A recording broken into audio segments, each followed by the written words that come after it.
갈라디아서를 제가 계속 말씀을 드렸는데, 금년에 이제 우리 교회 110주년이지만 종교개혁 500주년 되기 때문에 이 종교개혁에 대한 생각들을 많이 하고 있습니다. 더구나 10월 말에 루터 그 종교개혁 이제 500주년이 되는 그 날이 돌아오기 때문에 전 세계적으로 이것을 기리면서 이 정신을 어떻게 우리의 교회 또 이 땅에 뿌리내리게 할 건가 하는 그 논의들을 많이 하고 있습니다. 그런데 사실 이 개혁자 이전에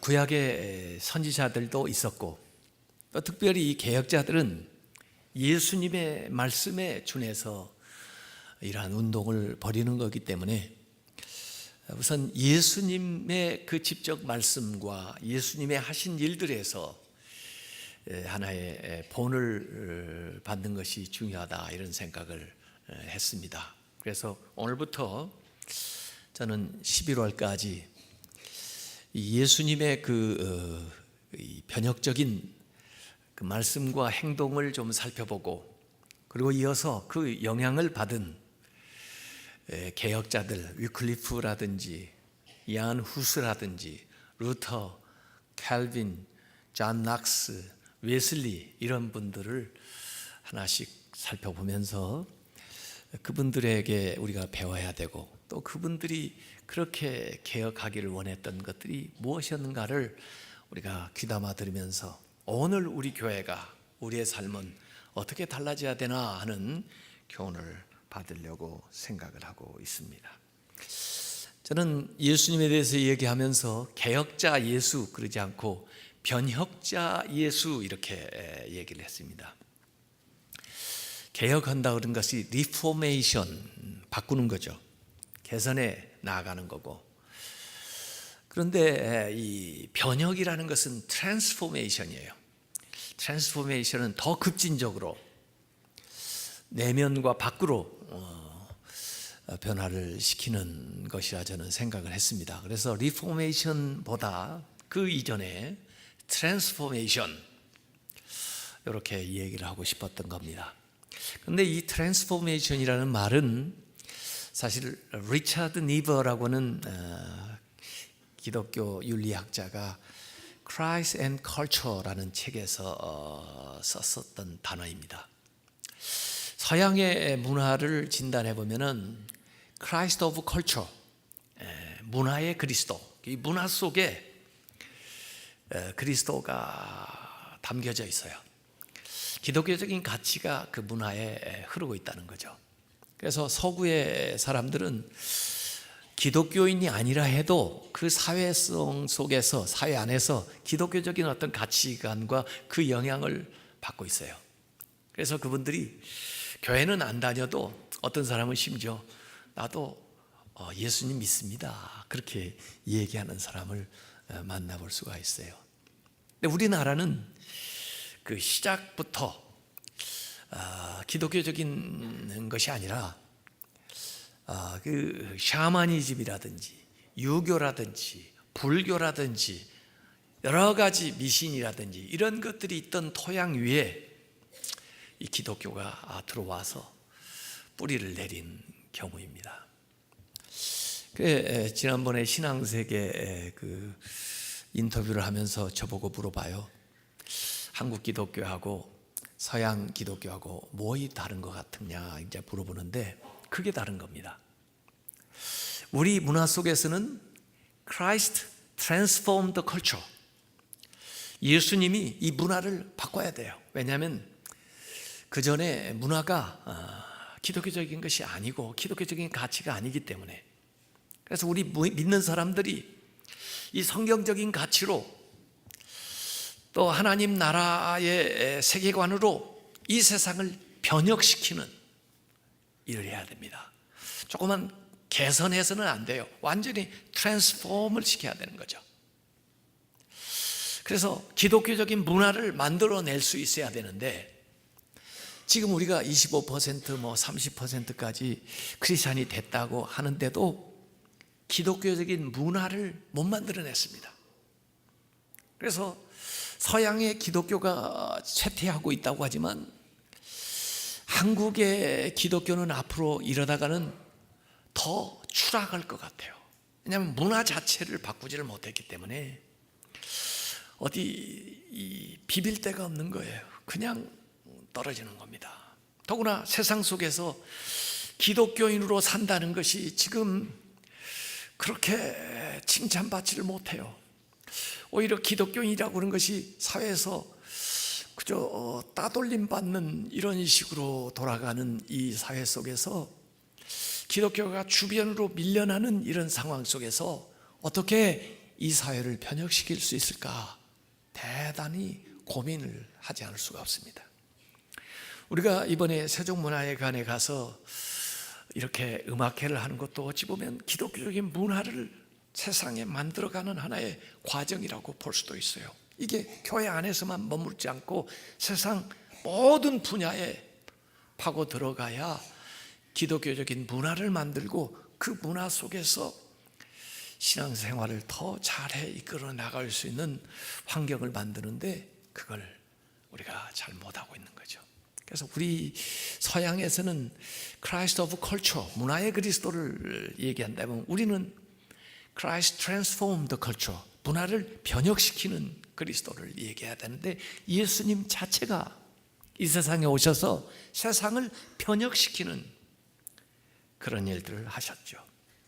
그 당시에 형식주의, 율법주의, 외식주의, 금욕주의, 권위주의, 나쁜 전통과 관습에 쩔어있던 그 사회를 변혁하는 그들의 생각과 그들의 삶과 사회의 구조조차 변혁하는 그 운동을 예수님께서 일으키시면서 우리들에게, 제자들에게 너희들이 세상의 빛이다, 너희들이 세상의 소금이다, 세상을 밝히고 세상을 변화시켜야 된다는 그 사명을 예수님께서 이 산상수를 통해서 들려주고 계십니다. 그래서 오늘 읽었던 대목을 비롯해서 마태복음 5장에만 봐도 예수님께서 말씀하시는 어법이 너희는 이렇게 들었으나, 너희는 이렇게 배웠으나 나는 너희에게 말한다. 하나님적인 권위를 가지고 그동안 배웠던 것에, 그동안 가르쳤던 것에 대해서 과감히 변혁적인 메시지를 그 제자들에게, 우리에게 던지고 있습니다. 그것이 오늘 마태복음 5장에 나오는 6번의 너희는 이렇게 들었으나 나는 너희에게 말한다. 거기에 오늘 제가 말하고자 하는 메시지의 핵심을 이루고 있습니다. 자, 예수님께서 갈릴리 시골이지만 예수님이 가시는 곳마다 사람들이 사방에서 소문을 듣고 예수님에게 모여왔습니다. 그 모여온 사람들의 면면을 보면은 비참한 사람, 가난한 사람, 억눌린 사람, 불치의 병에 걸린 사람, 죄책감에 눌린 사람, 염려에 찌든 사람, 불안에 시달리는 사람, 압제받는 사람들이 예수님에게 모여왔습니다. 이보다 더 불쌍하고 이보다 더 가련한 사람이 없어 보입니다. 그 나온 모든 사람들을 예수님이 다 훑어보셨습니다. 그들을 다 알아보신 거죠. 그리고 입을 열어 마침내 첫 말씀을 그들에게 하시는데 뭐라고 하셨을까요? 참 이 불쌍한 사람들아, 어디 오갈 데 없는 사람들아, 그렇게 말씀했을까요? 그렇지 않습니다. 마태복음 5장에 입을 열어서 마카요리, 예수님이 감탄을 하셨는데 그 마카요리라고 하는 말은 복 있는 사람들아 그랬습니다. 얼마나 역설적인 얘기입니까? 예수님은 이렇게 사람을 보는 눈부터가 달라요. 세상적으로 보면 불쌍한 사람들, 불행한 사람들인데 예수님은 그들을 보면서 첫 일성이 복 있는 사람들아 그랬습니다. 왜 복이 있을까요? 왜 그들을 복 있다고 하셨을까요? 우선 그들이 세상을 향하지 않고 예수님을 향해 나왔다는 것, 그것 자체가 복입니다.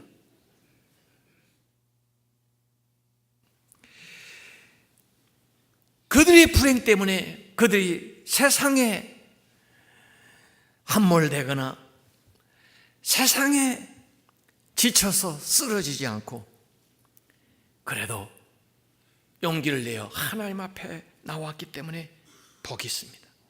왜? 하나님이 그들의 불행을 해결시켜 주시기 때문에, 하나님 나라가 그들의 불행에 대한 답을 가지고 있기 때문에, 하나님의 말씀 복음이 그들의 인생에 대한 해결점을 가지고 있기 때문에, 그것을 가지고 있는 예수님에게 나왔기 때문에 그들은 어려움에 있음에도 불구하고 복 있는 사람이라. 그들이 복을 받은 것은 세상이 생각하는 것과 전혀 다른 복입니다. 세상에는 권력 있고 물질 있고 잘 사는 사람이 복을 받았다고 합니다. 그러나 예수님은 그들을 복 있다고 했으니까, 그 비참한 사람들을 복 있다고 했으니까 예수님이 말하는 복의 개념이 다른 것이 분명합니다. 하나님 나라에서 보는 복은 이 세상이 말하는 복과 다르다는 것이 분명합니다. 심지어 예수님이 지금 말씀하려고 하는 복은 구약에서 말했던 복과도 다르다고 하는 것을 우리가 생각을 해봐야 됩니다. 이 세상은 소유의 복을 얘기했습니다. 많은 것을 누리고 소유하면 복을 받았다고 그랬습니다. 그런데 예수님은 여기에서 존재의 복을 얘기해요. 성품의 복을 얘기합니다. 그들이 가졌기 때문에 복이 아니라 그들 자체가, 자신이 복 있는 사람이라는 거예요. 우리는요, 하나님을 믿으면서도요, 복에 대한 개념이 바뀌지는 않았어요. 그래서 우리가 미신을 믿으면서, 다른 종교를 믿으면서 추구했던 복을 여기 와서 똑같이 달라고 그래요. 세상 사람들이 추구하는 복을 여기 와서 하나님에게 달라고 해요. 복에 대한 개념이 바꿔지지 않았고, 신만, 믿음의 대상만 바꿔가지고 같은 복을 달라고 그래요. 하나님이 주는 복은 세상에서 주는 복과 다릅니다. 다른 종교가 말하는 것과 다릅니다. 예수님이 말씀하는 복의 개념 자체가 다르다고 하는 것이 여기에 나와 있어요. 누가 복이 있습니까? 예수님이 심령이 가난한 자가 복이 있다, 애통하는 자가 복이 있다, 온유한 자가 복이 있다, 의에 줄이고 목마른 자가 복이 있다, 긍휼히 여기는 자가 복이 있다, 마음이 청결한 자가 복이 있다, 화평하게 하는 자가 복이 있다, 의를 위하여 핍박을 받는 자가 복이 있다 그래요. 이것은 세상에서는 복 없는 자입니다. 그런데 예수님이 그들을 복 있다 하시는 거예요. 아니, 이런 분이 있을까요? 이걸 다 갖춘 분이 있을까요? 예수님입니다. 이게 예수님의 모습입니다. 예수님의 삶입니다. 예수님이 보여주셨던 길입니다. 예수님이 가신 그 십자가의 길이 복된 길입니다. 예수님 자신이 복된 분입니다. 예수님도 이렇게 사시면서 제자들에게, 이들에게 이렇게 살라고 말씀하시고 초청하는 겁니다. 지금 이 팔복은 고통과 고민 가운데 있는 우리에게 내미시는 하나님의 손입니다.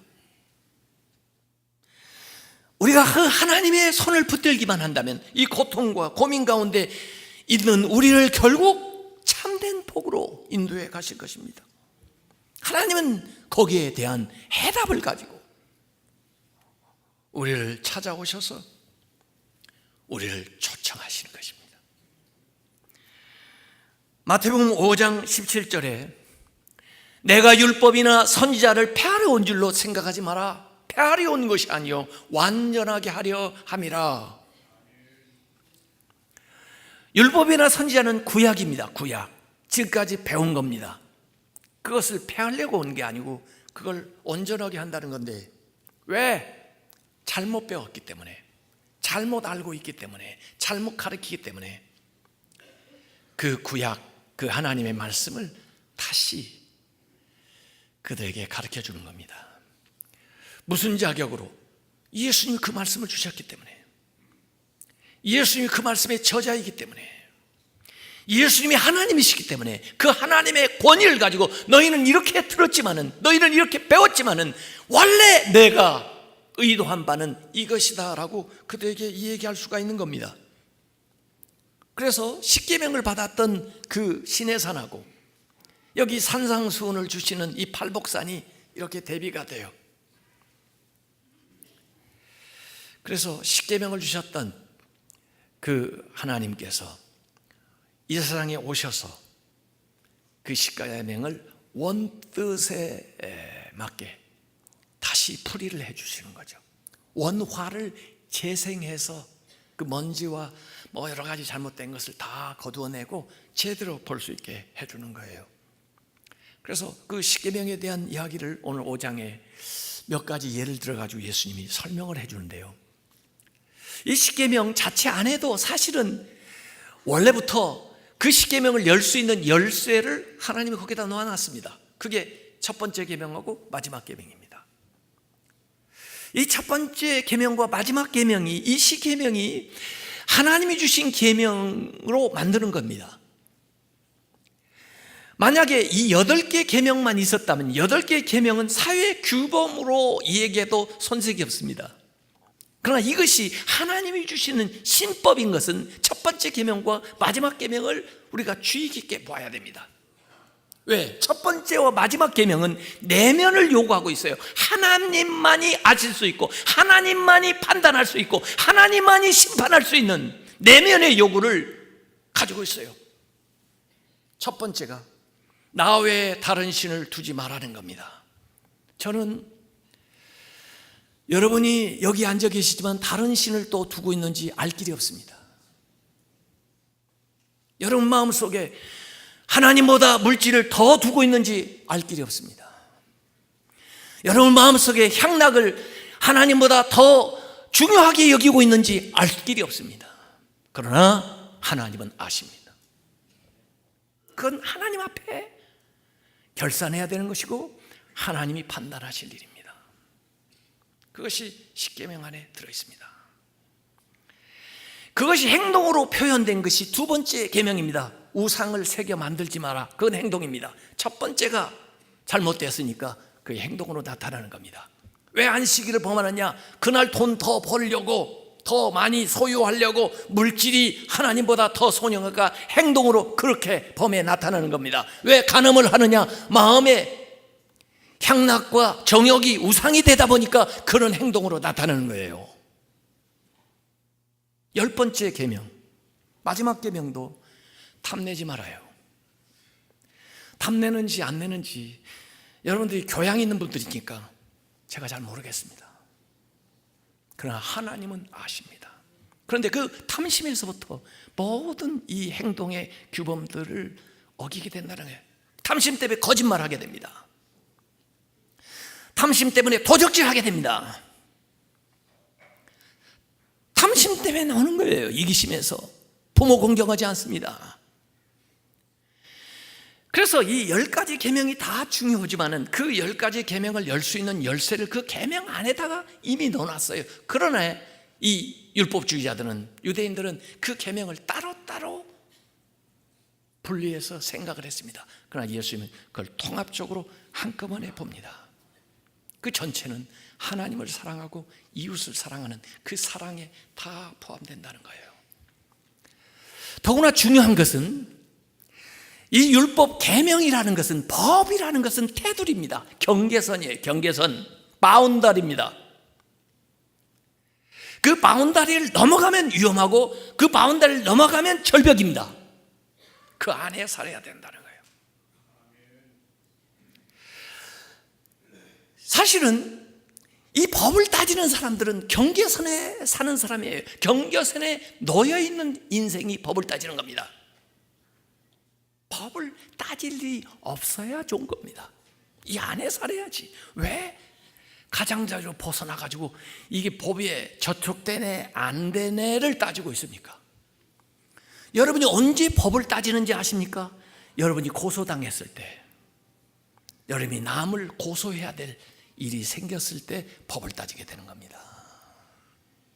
사실은 대부분은 법을 몰라도, 그런 제도가 있는지도 몰라도 살 수 있는 것입니다. 율법이라는 것은 바운다리, 경계 표시를 하는 거예요. 거기 넘어가지 말라는데 왜 그 경계선에서 삽니까? 이 안이 얼마나 땅이 많은데, 이 얼마나 많은 자유를 이 안에 주셨는데 왜 경계선에서 머무릅니까? 그걸 하지 않는 것이 문제가 아니에요. 그걸 해야만 되는 것이 문제가 아니에요.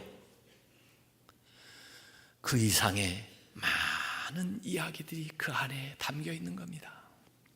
왜 십계명을 주셨어요?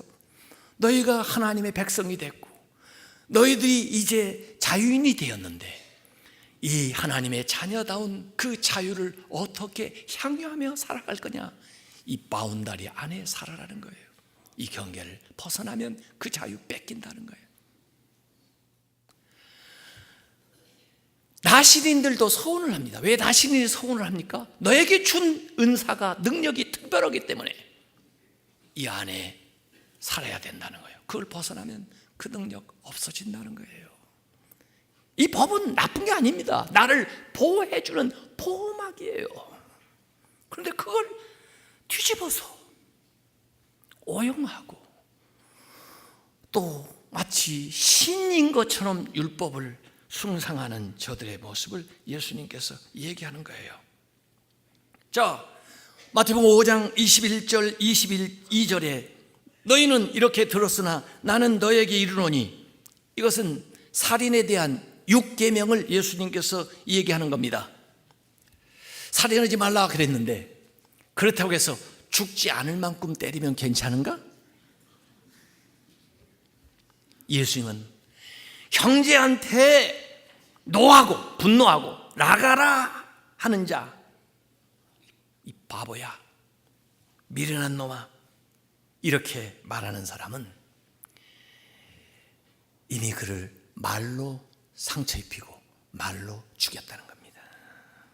그 미움, 그 분노, 남의 명예에 훼손하는 그 행위 자체가 그의 생명을 해하는 그런 일이라는 거예요. 거기까지 갈 것도 없이 그런 마음을 품고 있으면 그 길로 들어서서 지금 현재 진행하고 있는 거예요. 여기 예수님은 생명의 신성함을 얘기합니다. 죽이지 않는 것이 문제예요. 생명이 얼마나 소중한가 하는 것을 얘기하려는 겁니다. 왜 인간이 소중합니까? 하나님의 형상대로 지음을 받았기 때문에 소중한 거예요. 어떤 존재라도, 장애를 가지고 있어도, 심지어 죄인이라도 하나님의 형상을 지니고 있는 생명이기 때문에 존귀한 겁니다. 이건 그 상대방에 대한 이야기뿐 아니라 오늘 예수님은 우리 자신에 대한 이야기를 하고 있어요. 형제하고 분노하고 미워하면 네가 드리는 예배가 되지 못한다. 네가 드리는 기도가 하나님께 상달되지 못한다. 내가 영적으로 하나님 앞에 그런 마음과 상황에서는 제대로 예배할 수가 없다는 거예요. 그래서 그냥 무관심하고 그냥 그를 미워하지 않는 정도 가지고 가서 화목해라는 거예요. 네가 잘못한 거 없는 줄 알아. 그래도 네가 가서 화목을 해. 그래야 네가 드리는 기도가 상달이 되고 네가 드리는 예배가 하나님이 받으실 만한 예배가 돼. 그렇지 않으면 모든 종교 생활이 그야말로 형식이야. 생명 없는 거야. 두 번째는 5장 27절 28절에 간음에 대한 이야기를 하고 있습니다. 간음하지 마라. 7번째 계명이 나오는 거예요. 너희가 들었으나 나는 너희에게 말한다. 음욕을 품고 여자를 보는 자마다 마음에 이미 간음하였느니라. 몸으로 간음하기 전에 마음으로 이미 간음했다는 거예요. 그 길로 가고 있다는 거예요. 몸이 더럽혀지기 전에 마음이 먼저 더럽혀졌다는 거예요. 심지어 예수님이 여기에 단호한 결단을 우리에게 요구하고 있습니다. 네 눈이 너로 하여금 범죄하거든 뽑아버려라. 그거 가지고 지옥 가는 것보다 낫다. 네 손이 너로 하여금 범죄하거든 잘라버려라. 그것 가지고 지옥 가는 것보다 천국 가는 게 낫다. 얼마나 단호한 결단이 있어야 이 유혹에서, 이 욕심에서 벗어날 수 있는지 예수님께서 우리에게 얘기하는 거예요. 성의 신성함을 얘기하는 거예요. 내 마음을 지켜야 된다. 마음의 순결을 지켜야 된다는 걸 얘기하는 거예요. 하나님을 믿는 사람들도 이 욕망 때문에 욕망을 주체하지 못해서 더 큰 것을 그르치는 경우가 많습니다. 에서 팥죽 한 그릇에 자기에게 주어진 장자의 명분을 저버려요. 삼손, 그 정욕에 눈이 멀어서 실제로 본인도 눈이 멀고 하나님이 주셨던 그 모든 은사들을 다 탕진해버려요. 그래서 예수님이 경계하는 겁니다. 31절에서 32절까지는 이혼의 문제를 얘기하고 있습니다. 누구든지 아내를 버리려거든 이혼 증서를 주라 하였으나, 누가 그랬을까요? 이건 사실 십계명에 안 나와요. 모세가 그랬어요. 왜 그랬을까요? 사람들이 워낙 완악해가지고 아내를 그냥 버려요. 이혼 증서를 안 해주니까 아내는 버림받아 생존권이 위협을 받아요. 다른 남자에 가면 간음했다고 돌맞고 또 살 길이 없어요. 그래서 아내를 내버릴 때는 이혼 증서를 분명해서 다시 출발할 수 있도록 살아갈 수 있는 생존권을 열어주라고 좋은 뜻에서 했는데, 모든 법이 좋은 뜻에서 했어도 악용하는 자들에 의해서 그 법의 정신이 훼손되는 겁니다. 마치 이것이 이혼해도 된다, 이혼해라, 이혼 증서만 써주면 된다 하는 것으로 나아가는 것에 대해서 예수님이 말씀하는 거예요. 너희는 그렇게 들었으나 나는 너에게 이른다. 음행한 연고 없이 아내를 버리면 가능함이라. 결혼의 신성함에 대해서 얘기를 했어요. 그 아래 나오는 33절, 34절 맹세에 대한 것도 마찬가지입니다. 헛맹세를 하지 말고 맹세한 것을 지키라. 너희는 들었으나 나는 너에게 이른다.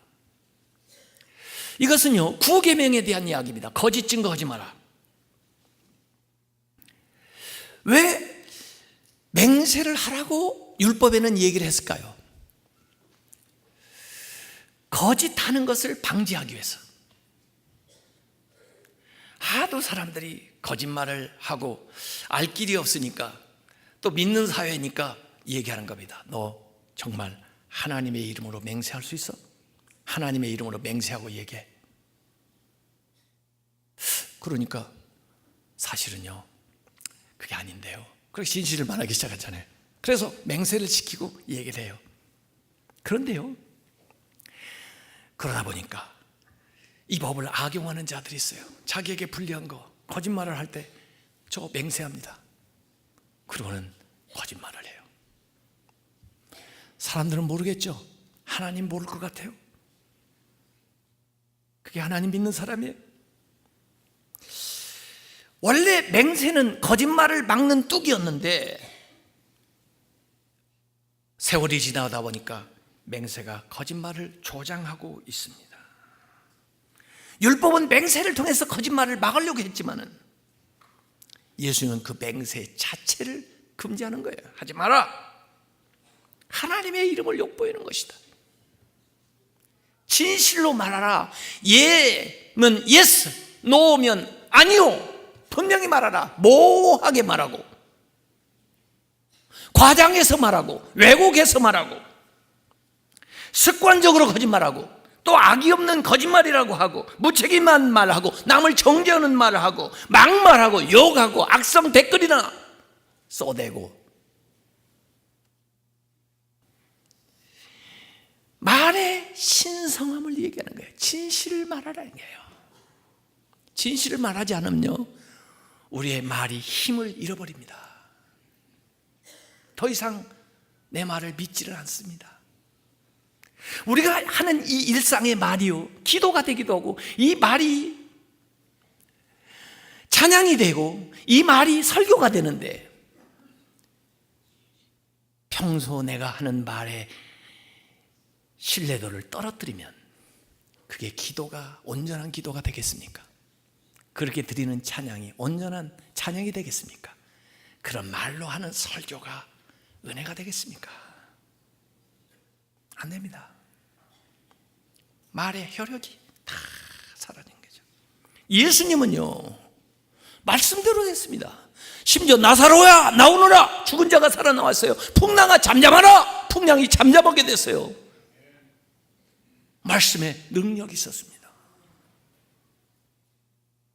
우리 스스로 말씀에 힘이 다 떨어져서 나중에는 맹세까지 하는데, 맹세하고도 거짓말을 하니까 더 이상 맹세해도 틀어줄 수가 없습니다. 38절 39절에는 복수에 대한 이야기를 하고 있습니다. 눈에는 눈, 이에는 이, 너희가 들었으나 나는 너희에게 이른다. 악한 자를 대적하지 말아라. 눈에는 눈, 이에는 이, 인과응보인데, 사실 이건 율법의 이 세상 규정에 적용되는 말씀이기도 하고, 일반 법의 함부라비 법전이라든지 이런 법의 정신이기도 해요. 다만 처벌을 그가 행한 죄보다 더 과중하게 하지 마라. 눈에는 눈 하나 하나, 이 하나 치아 하나, 이렇게 해야 될, 그것보다 더 과하게 하면 안 돼. 과도한 보복을 금지하는, 그래도 나름의 기능은 갖고 있었는데, 그건 세상이고 하나님 나라는 그 이상이야죠. 그보다 더 나아야죠. 여기 43절 44절에도 너의 이웃을 사랑하고 너의 원수를 미워라 하는 것을 너희가 들었으나 나는 너에게 이른다 이러는데, 분명히 성경에는 너의 이웃을 사랑하라고는 나오지만 네 원수를 미워라는 말은 안 나옵니다. 그 이웃 가운데 원수도 들어가요, 사실. 근데 누가 이런 걸 첨가시켰을까요? 사람이. 그런데도 그들은 성경을 제대로 못 읽었으니까 모릅니다. 가르치는 대로 배운 것뿐이죠. 그래서 예수님이 원수를 사랑하고 너희를 박해하는 자를 위해서 기도해라, 이렇게 얘기를 해 주시는 겁니다. 굉장히 어려운 본문이에요.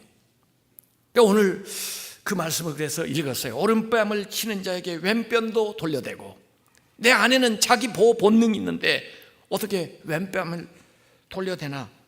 더구나 뺨을 때리는 것은요, 그냥 단순히 폭행을 하는 게 아니에요. 내 마음의 자존심에 손상을 끼치는 행위인데 이걸 어떻게 참아내나. 속옷을 빼앗는 자에게 겉옷까지 주고, 제 물질적인 손해가 나는 거예요. 바보 같은 사람으로 보일 수도 있어요. 억지로 오리를 가자는 자에게 심리까지 동행해라. 시간상 손해가 나는 거예요. 너무 비현실적인 것을 예수님이 요구하시는 것 같습니다.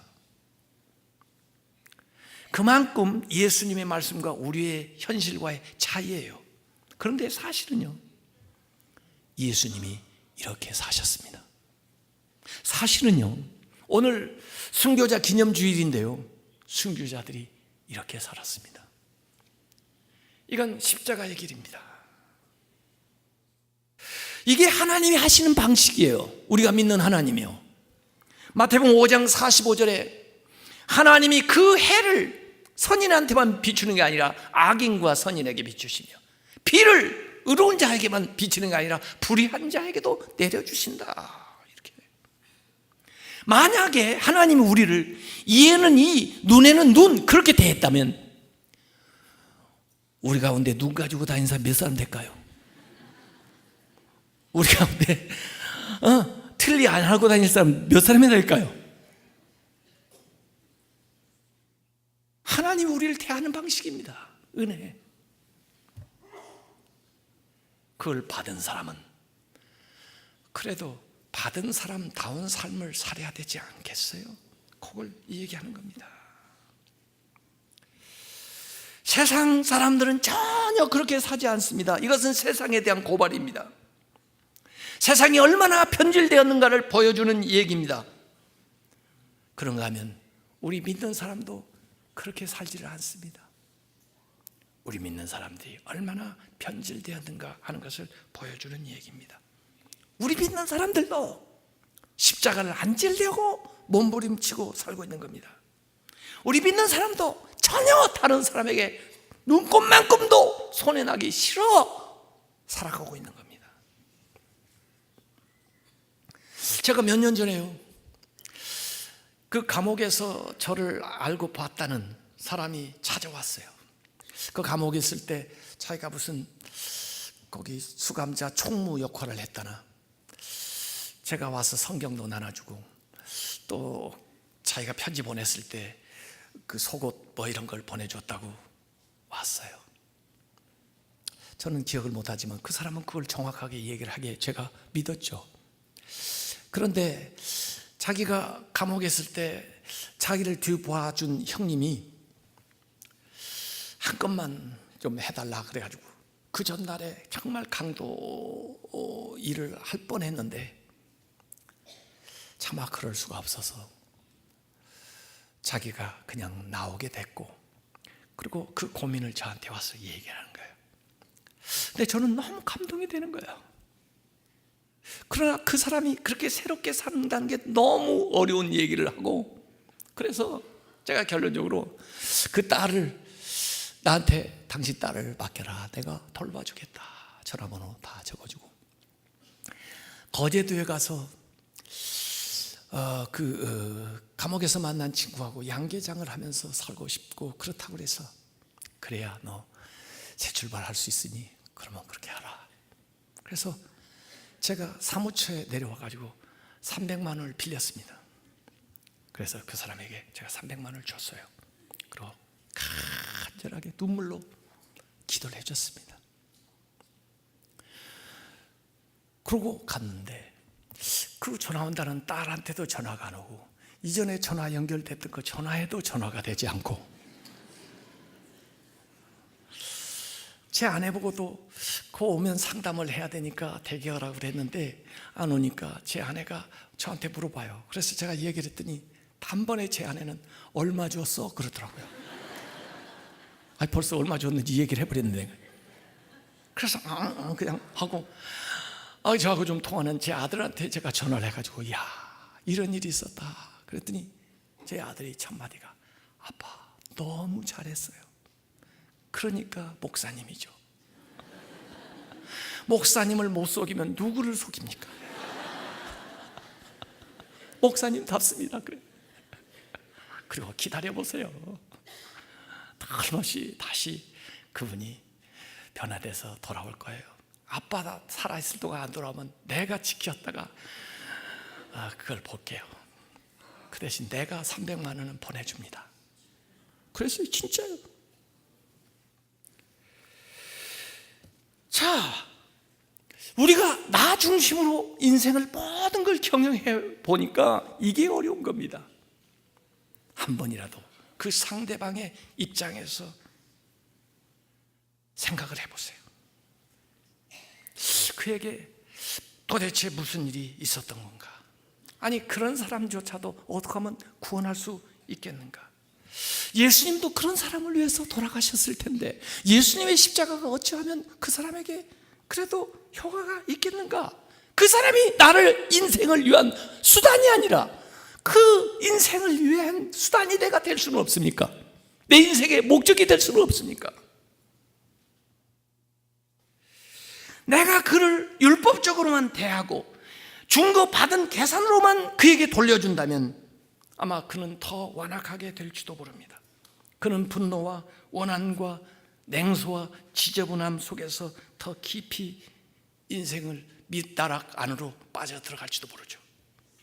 예수님께서 너희가 욕하는 그 세리 이방인 그보다 너희가 나을 게 뭐 있냐 그러면,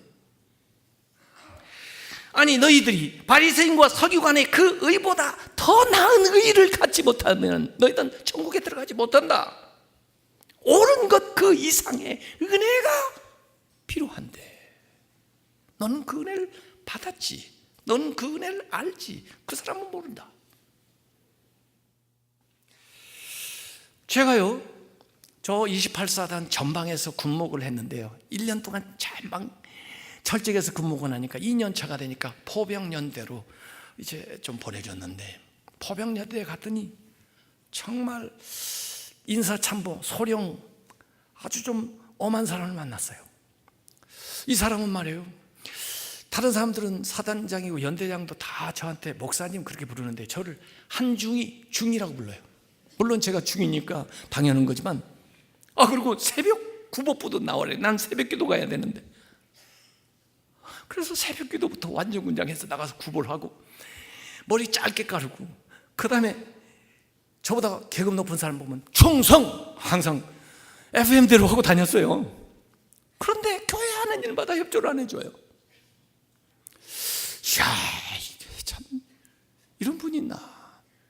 그런데 어느 날 그분 아버지가 거제도에 사시는데, 장목면에 사시는데 돌아가셨어요. 그래서 그분이 갔는데, 우리 이 전방 부대에서 그래도 누가 위문을 가야 되는데 부대 뭐 여러 가지 일이 바쁘니까 갈 사람이 없어요. 그래서 제가 차원했습니다. 연대장님, 제가 다녀오겠습니다. 그래서 조의금을 다 모으고, 그때 제가 마산을 처음으로 한번 가봤네요. 기차를 타고 마산을 가는데 얼마나 그때 먼지, 비가 억수같이 쏟아지는데 갔더니 거제도에 가는 배가 끊겨가지고 그 다음날 새벽에 가야 되는데 허름한 요간방에 자면서, 그때 그래도 마산에 그 맛있는 그 뭐죠, 아구찜을 하나 먹었네요 제가. 그러고는 새벽에 그 배를 타고 그 비 오는데 거제도 들어가가지고 또 거기서 장례식 다 끝낼 때가 앉아서 다 하고, 장례 마친 다음에 배를 타고 오려고 이제 선착장에 갔는데 그분이 따라오시더니 저한테 목사님, 처음으로 저한테 목사님 그러면 한중이라고 전국, 그 다음에 호주머니에 뭘 줘요, 봉투를. 이게 뭐예요? 그랬더니 목사님 이거 받으셔야지. 그러지 않으면 제가 올라가서 뵐 면목이 없습니다. 가보니까 그 아버지도 장로님인데 그래. 그래 돌아와서 얼마나 그 남은 기간에 이분이 충성을 다하고 교회에 협조적이고 하는지 모르겠어요. 내가 손해가 좀 되고 내가 좀 어려움을 당해도 그에게 사랑을 베풀고 평안을 주고 그의 상처를 치유하고 그의 손상된 자존심을 찾아줄 수는 없습니까? 랄프 루터는 이런 얘기했습니다. 원수를 사랑하는 것은 진주가 떨어져 있는 진흙탕물을 사랑하는 것이 아니고 진흙탕에 떨어져 있는 진주를 사랑한다는 뜻이다 그랬어요. 원수를 사랑하는 것은 선물입니다. 예수님이 가르쳐준 선물이에요. 예수님 아니고는 할 수 없어요. 예수님의 은혜를 받지 않은 사람하고는 할 수 없는 거예요. 그 원수만큼 그 은혜가 필요한 사람이 있을까요? 그 원수만큼 나의 사랑이 필요한 사람이 있을까요? 예수님이 나에게 베푸신 그 은혜 때문에 내가 사람을 보는 새로운 눈이 열리고 그를 향하여 내미는 내 손이, 내 마음이 달라진다면 얼마나 좋겠어요. 진흙에 뒤덮인 진주를 보는 눈을 내가 가지고 있다면 얼마나 좋겠어요. 예수님은 그런 눈을 가지라고 우리에게 이 얘기하고 있는 거죠. 바로 그 사람이 당신의 남편이고 당신의 자녀라면 어떻게 하겠느냐고 우리에게 물어보는 거죠. 만약에 우리가 그렇게 대한다면 그 사람은 어느 순간에 인생의 어느 지점에서 왜 그 사람은 나한테 아무 조건 없이 이런 사랑을 베풀었을까? 그도 그런 은혜와 긍휼을 받았다는 뜻일까? 왜 그는 나의 행동한 대로 대하지를 않고 내가 한 것과 다르게 내가 대우받을 수 없는 것들을 나에게 해주었을까 하는 생각을 언젠간 하게 되지 않겠냐 말이에요. 마태복음 5장 48절, 오늘 마태복음의 마지막 결론입니다. 그러므로 하늘에 계신 너희 아버지의 온전하신 같이 너희도 온전하라. 이게 하나님의 얘기고 예수님의 얘기지만 우리의 얘기가 돼야 된다는 거죠. 땅에 비추는 해처럼 예수님의 그 의로운 해가 우리를 비추고 있고, 땅에 내리는 골고루 내리는 사랑의 단비처럼 하나님의 그 은혜가 우리의 심령에 내어질 때, 우리가 자기 부정의 길, 완전한 사랑의 길, 완전한 순견의 길, 완전한 진실의 길, 완전한 비폭력의 길로 나아가는 것, 그것이 십자가예요. 이것이 예수님이 이 땅에 가져오신 하나님 나라예요. 이것이 이 세상과 하나님 나라가 다른 것이에요. 여러분이 이 세상에서 이러한 삶을 살아갈 때 하늘나라를 미리 앞당겨서 이 세상에 살아가는 거예요. 이 하나님 나라는 영적인 세계에만 머무는 게 아니라 우리의 삶의 현실 속에서 적용될 수 있는 거예요. 이것을 예수님께서 말씀하고 있는 겁니다. 이 변혁자 되신 예수님, 우리의 삶에 오셔서 우리의 삶을 바꿔주시고 이 땅을 바꿔주시기를 간절히 구하는 성도들 되시기를 주님의 이름으로 축원합니다. 기도하겠습니다.